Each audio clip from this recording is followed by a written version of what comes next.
다음 질의 순서는 최혁진 의원님 순서입니다. 시작해 주십시오.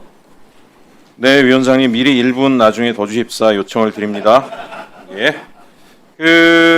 박준태 의원 얘기하고 나갔네요. 오랜만에 와서 궤변을 또 하고 가길래 제가 한 말씀 드리려고 했는데 민주당이 뭐 두려워서 이런 걸 한다라고 제 발언에 방해하지 마십시오. 두려워서 이런 얘기를 한다라는 얘기를 했는데 두렵긴 뭐가 두렵습니까? 두려워해야 할 것은 본인들입니다. 제가 이 얘기 안 하려고 했는데 얘기를 드릴게요. 12월 3일 밤 내란이 벌어진 날 윤석열이 계엄을 선포한 그 순간에 5분도 안 돼서 저는 그때 지방에 있었는데요. 선배용하고 전화통화를 했습니다. 전화 딱 했더니 여의도 가는 길이야. 나중에 감옥에서 만나자 이렇게 얘기를 하더라고요. 저는 곧바로 전화를 끊고 나서 제 원주에 있는 오랜 지인들한테 전화를 돌리기 시작했습니다. 검찰, 군인, 경찰이 서울로 몰리는 걸 막아야 되니까 지역에서부터 들불 같은 집회를 지금부터 조직해야 됩니다. 30분도 안 돼서 수백 명의 사람들이 텔레그램방에 모였습니다. 그 텔레그램방 아직까지 유지되고 있습니다. 아직까지 정보를 공유하면서 두려워하는 게 아니라 분노하는 겁니다. 이 상황이 되는데도 반성이 없고 장동혁 대표 감옥에 찾아가가지고 뻘소리하고 앉아있는 이 상황에 대해서 분노하는 거고 대법원이 저는 정치학 공부했는데요. 정치학의 불변의 원칙이 있죠. 무패하고 무능한 권력이 자기 스스로 자정적인 역할을 하는 것을 역사상 한 번도 본 적이 없다. 오직 대중이 두려울 때만 결국 자기의 모습을 바꾼다. 왜 대법원에 사람들이 모여들기 시작하는지 분명히 보기 시작하시고 국민의힘 엄한 소리 하지 마시고 두려워해야 할 겁니다. 나경원 의원이 나가니까 그나마 좀 조용하네요. 사적 이해관계와 관련된 이해충돌방지법을 국회에서 왜 만들었겠습니까? 다 이유가 있는 겁니다. 형사법적 처벌 안 받는다고 적당히 퉁치고 하려고 하지만 국회에서 그런 법 만든 이유는 다 이렇게 개입이 되면 문제가 있기 때문에 만든 거죠. 안 들어오면 좋겠습니다. 안 들어와야 됩니다. 자, 본질이 시작하겠습니다. 잠깐 멈춰 주십시오. 서울 동부지방법원장님 앞으로 나와 주십시오.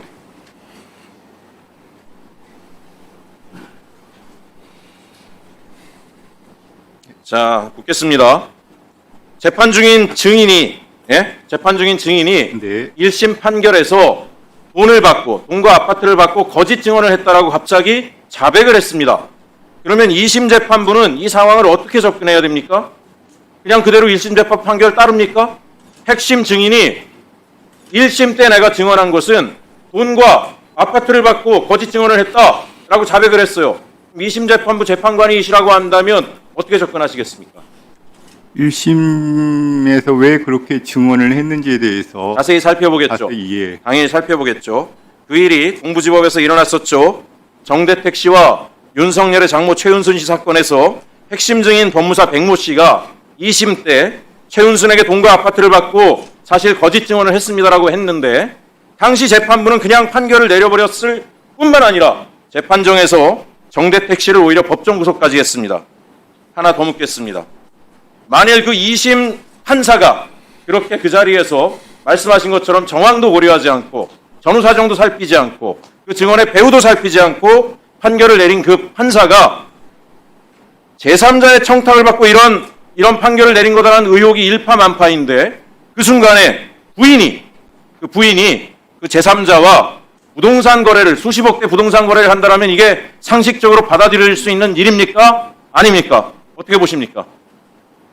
그건 사실관계가 어떻게 확인되느냐에 따라서 다른데 제가 알기로는 그 항소심 재판장이 그런 어떤 의혹 외에 사실로 확인된 건 지금 전혀 모르고 있습니다. 예, 당시 항소심 재판장은 윤남근 판사였습니다. 시간이 지나긴 했지만 배우자가 그 피고 측의 브로커, 소위 윤석열의 장인으로 통하고 최은순의 내연남이라고 하는 김충식과 한 23억대의 부동산 거래를 했습니다. 그 막대한 시세 차익을 누렸습니다. 제가 놀라운 것은 천대엽 법원행정처장입니다. 지난번에 제가 이걸 물어보니까 그분은 이미 퇴직했기 때문에 감찰 대상이 아니다 이렇게 얘기를 합니다. 아니 그러면 굉장히 안 좋은 신호를 저는 판사님들한테 후배 판사님들한테 주었다라고 생각을 합니다. 만약에 현직에 있을 때 재판 고래를 몰래 하고 들키지 않고 나중에 받을 돈을 파킹해 놨다가 퇴직 이후에 받아가면 설사 이것이 사실로 드러나더라도 아무 책임을 짓지 않는다. 이렇게 해석될 수 있는 거 아닙니까? 그죠? 그건 법원에서 할 수 있는 건 한계가 있을 것 같고 수사를 통해서 수사기관에서 수사를 해야 되겠죠? 예. 알겠습니다. 잠시 멈춰 주시고 김재호 판사님 나와 주십시오.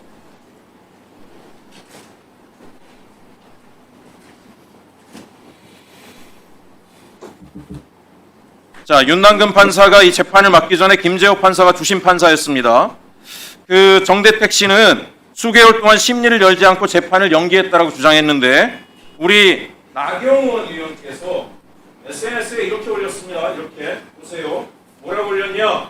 판사가 일부러 재판을 지연시킨 것이 아니라 피고인의 의사에 따라 연기를 해준 것이다. SNS에 올렸습니다. 제가 몇 차례 전화를 해서 물어봤습니다. 단 한 번도 재판 연기를 신청한 적이 없다. 1심 핵심 증인이 위증을 했다라고 하니 빨리 판결을 내려달라고 수차례 했음에도 불구하고 우리 김재호 판사께서 재판을 연기하셨다라고 하는데 어떻게 된 겁니까? 사실입니까? 누구 말이 맞는 말입니까? 제 기억으로는 정대태 씨가 변론 병합 신청을 하신 것으로 기억하고 있습니다.